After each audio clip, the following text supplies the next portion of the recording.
Esse é o Ancapso e nós vamos falar agora sobre uma reportagem da Folha. Ok, é uma coluna de opinião, tá? Então isso não quer dizer que represente exatamente a opinião da Folha, mas não deixa de ser significativo que a Folha botou essa reportagem aqui, ó. Os participantes do ataque do 8 de janeiro devem ser anistiados? Sim. Essa coluna na Folha de São Paulo foi assinada pelo parlamentar Rodrigo Valadares, do União Brasil do Sergipe, né, um deputado federal, que foi o autor do projeto da anistia. Né? O projeto da anistia visa anistiar. Era um projeto mais amplo, visava anistiar todos os participantes do 8 de janeiro e também Bolsonaro e outras pessoas do governo, mas na versão atual dele, ele visa anistiar apenas o pessoal do 8 de janeiro. Né? E realmente não tenha dúvida que é um absurdo o que estão fazendo com esse pessoal. Eu já apontei as várias inconsistências na perseguição dessas pessoas, né? É lógico, o pessoal que quebrou coisa lá, que quebrou porta, que causou dano, merece a punição, tem que ser punido pelo dano que foi causado, mas isso está muito longe de ser representado nesse processo que está correndo no STF. Primeiro, que o processo nem deveria estar no STF. Por que esse processo está no STF? Nenhuma das pessoas ali tem prerrogativa de função. Ou seja, por que está no STF esse negócio? Né? É a regra do juiz natural, o STF é juiz natural de tudo, agora ele decide, depois se passa para outra pessoa. Né?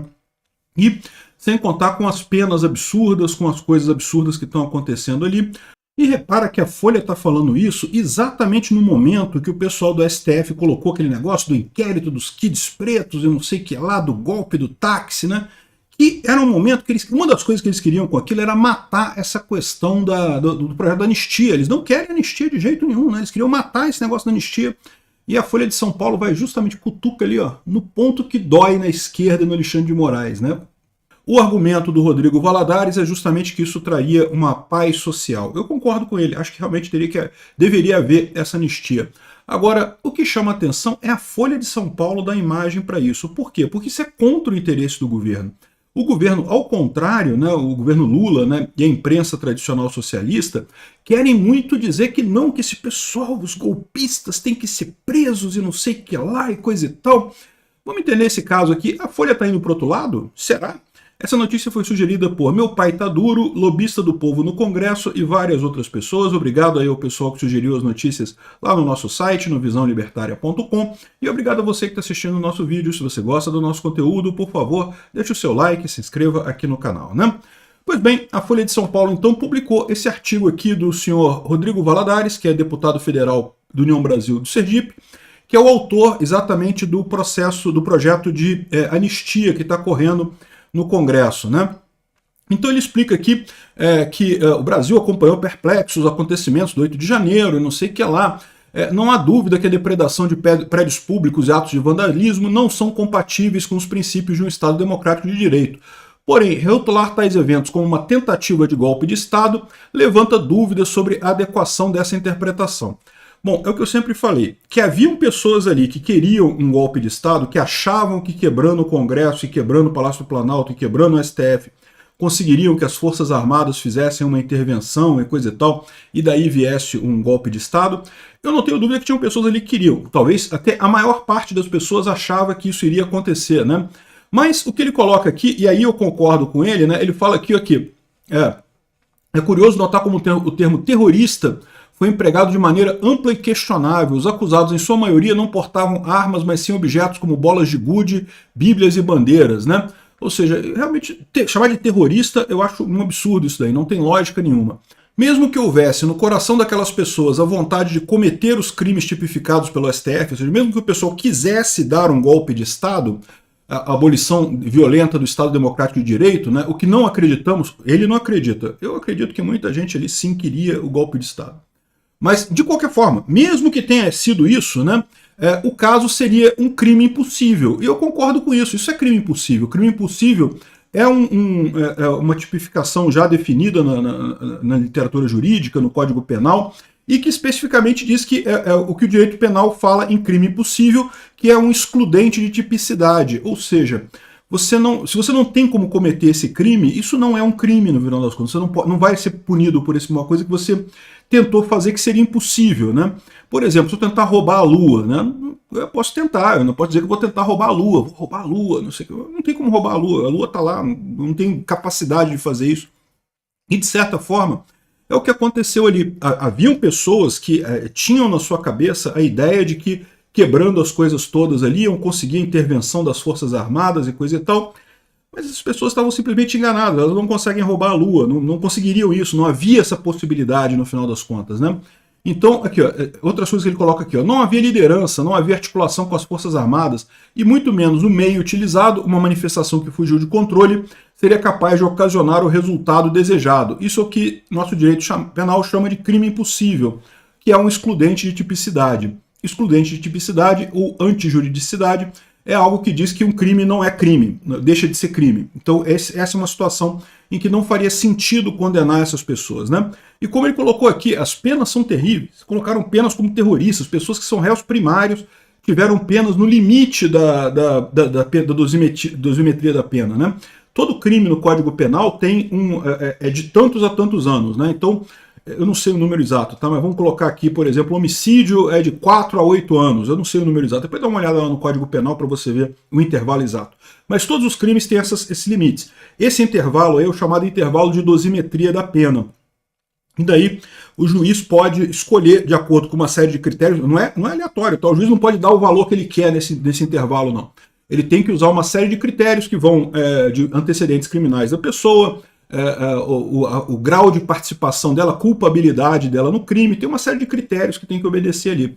E raramente, muito raramente, pessoas que são réus primários, que não tinham armas, que eram pessoas que eram civis, eram profissionais ali que estavam injuriados com a coisa, raramente nessa situação a pessoa tem alguma coisa fora do mínimo da dosimetria da pena, do mínimo do intervalo ali, né?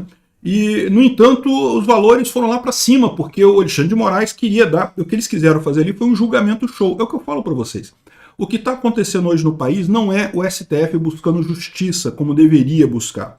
É o STF querendo ensinar a população brasileira, fazer um julgamento show. Tá vendo? Você que gosta de Bolsonaro, você merece cadeia, merece 17 anos de cadeia. É isso.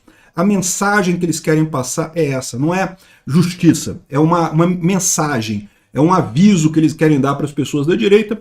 Não vai resolver, porque a gente, ao contrário, está deixando mais gente injuriada com isso no final das contas. Tem gente que defende uma anistia muito mais ampla no final das contas, né? Por exemplo, o Flávio Bolsonaro fala que deveria haver uma anistia ainda mais ampla, que incluiria até o Alexandre de Moraes, até ele seria deixado quieto. Porque, não tenha dúvida, a essa altura do campeonato, o Alexandre de Moraes pensa muito nisso. Ele sabe que se Bolsonaro voltar em 2026, né, a chance do Alexandre de Moraes acabar na cadeia é significativa, né? Tá mais do que claro que ele é o cara que está remando contra o país, né, que está atrapalhando o país, né? Então, assim, essa anistia ampla é o que está sendo proposto. A anistia que está no Congresso é menor. Mas o que eu quero mais chamar a atenção aqui é justamente o fato que a Folha colocou isso, né? E não foi a única coluna particularmente interessante na Folha de São Paulo. Teve essa outra aqui, ó, do Ciro Nogueira. É o mesmo caso, tá? Isso aqui é uma coluna de opinião. Então quem está escrevendo isso aqui é o Ciro Nogueira, não é a Folha de São Paulo. Mas o mero fato da Folha de São Paulo dar espaço para esse tipo de coisa, né, já é indicativo de alguma coisa, como eu falo para vocês. Se eu chegar lá querendo escrever na Folha de São Paulo, eu não vou ter espaço, né? Não é aleatório isso também, né? Então, o Ciro Nogueira falando aqui, toda essa preocupação do governo Lula com a direita que está crescendo e coisa e tal, o Ciro Nogueira fala aqui que o centro nunca foi nem de direita nem de esquerda, mas conservador. Eu não sei o que ele quer dizer com isso, né? Ele explica aqui, mas eu continuo não entendendo. Porque conservador no sentido de evitar posições extremadas. Esse é o ponto dele. Eu não sei se o nome disso seria conservador adequadamente, né? Ou se seria mais reacionário, né? Evitar mudar de posição. Mas, enfim, de qualquer forma, ele elogia o centro aqui. O que ele diz que está acontecendo é o centro crescendo em face da esquerda e da direita e criticando o Lula por conta disso daí e também criticando o pessoal que coloca Bolsonaro como uma coisa inaceitável. Não é. A população brasileira gosta do Bolsonaro, né? Teve muito voto na eleição. E, enfim, outro artigo aqui da Folha que, né, meio estranho, assim, um artigo que não é totalmente esquerdista, né? E eu não sei se é isso que está acontecendo, mas você lembra que há poucos dias atrás a Folha de São Paulo foi impedida de participar de uma coletiva de imprensa da Polícia Federal. A gente fez um vídeo sobre isso aqui. É justamente aquela coletiva de imprensa em que a PF vaza informações do relatório. Agora a gente sabe porque aliás até a Folha de São Paulo, né, fez questão de avisar isso, né? Não, esse tipo de coletiva é assim. O pessoal dá um monte de detalhes dos inquéritos lá contra Bolsonaro para a imprensa, mas não pode dizer que foi ele que falou, não, entendeu? Tudo fonte anônima, né? Ficamos sabendo que o relatório da PF, ou seja, é a coletiva de imprensa que a PF vaza, entre aspas, o relatório. Isso claramente é uma falha funcional. O André Rodrigues tem que perder o cargo dele por fazer isso. O mero fato dele fazer essas coletivas de imprensa para vazar dados dos relatórios da PF é um absurdo. O inquérito está sob sigilo. Se ele está vazando dado, ele está quebrando a lei, né? E ainda mais vazar dado e pedindo que não seja ligado a ele, né, dizer que foi ele que liberou, né, é um absurdo completo. Mas a Folha ficou chateada. E ela está perguntando aqui, ó, Planalto, Justiça e Polícia Federal se calam sobre veto do diretor-geral à presença da Folha em entrevista, né? Questionado sobre uma possível afronta aos princípios constitucionais da impessoalidade e da transparência, órgãos mantêm silêncio sobre a decisão de André Rodrigues, né? E esse é o problema. Agora, qual que é o problema maior disso daqui? Vamos supor que a Folha entre com uma ação querendo esclarecimento disso daí. Quem vai julgar essa ação é o STF.